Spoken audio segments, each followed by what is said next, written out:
मोदी 3.0 की नई कैबिनेट का गठन हो चुका है। मंत्री शपथ ग्रहण कर चुके हैं और उनको विभागों का बंटवारा भी हो गया है।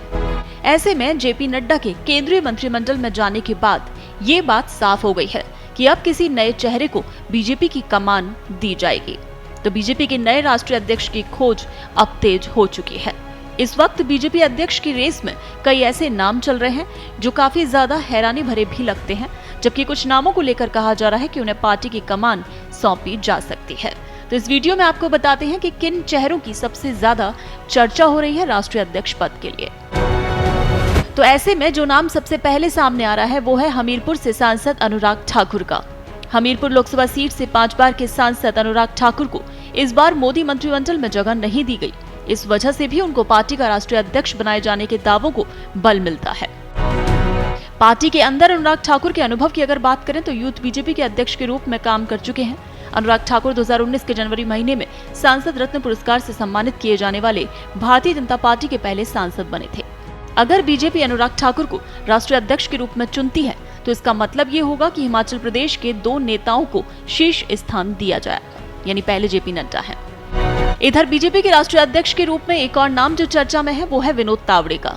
महाराष्ट्र से आने वाले तावड़े राज्य स्तर पर मंत्री रह चुके हैं। विनोद तावड़े ओबीसी समाज से आते हैं जो वर्तमान में बिहार के प्रभारी महासचिव हैं।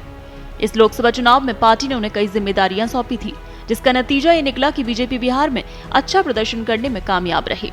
महाराष्ट्र में इस साल विधानसभा का चुनाव भी है। ऐसे में पार्टी ओबीसी राष्ट्रीय अध्यक्ष बनाकर खुद से छिटका हुआ वोट बैंक फिर से समेटने की कोशिश कर सकती है। वहीं आपको बता दें कि तावड़े भारतीय विद्यार्थी परिषद यानी एबीवीपी की पृष्ठभूमि से ताल्लुक रखते हैं। इसके अलावा बीजेपी के राष्ट्रीय अध्यक्ष के लिए एक और नाम है जो इस समय चर्चा के केंद्र में है, वो है सुनील बंसल। वर्तमान में सुनील बंसल बीजेपी के राष्ट्रीय महासचिव हैं। उन्हें गृह मंत्री अमित शाह का करीबी माना जाता है। सुनील बंसल आरएसएस के पूर्व प्रचारक रह चुके हैं। राजनीतिक रूप से इन्होंने कई बार खुद को साबित किया है। ओडिशा में तो इस बार बीजेपी पहली बार सरकार बनाने में कामयाब रही।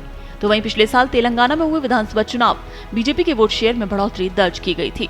इसके अलावा लोकसभा चुनाव के समय सुनील बंसल पार्टी कार्यकर्ताओं के साथ देश भर के कॉल सेंटरों पर नजर रखते हुए पार्टी के लिए कई जमीनी स्तर के प्लान तैयार कर चुके हैं।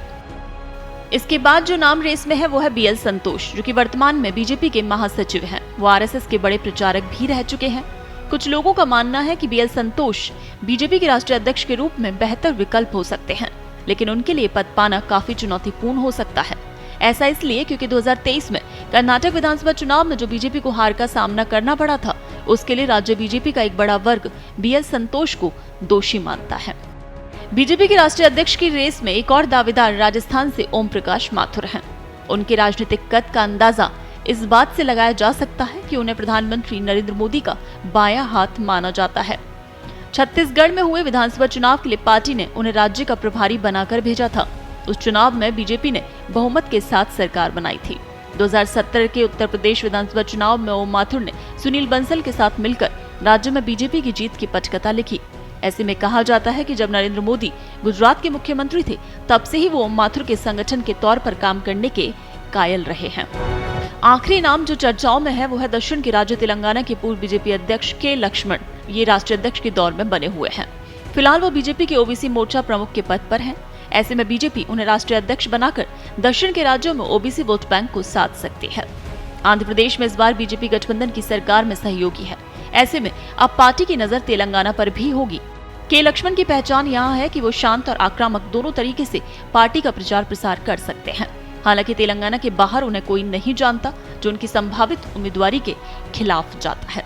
तो अब देखना यही है तमाम नाम जो कि इस वक्त बीजेपी राष्ट्रीय अध्यक्ष की रेस में है, इनमें से कौन है जिसे बीजेपी की कमान मिल पाती है।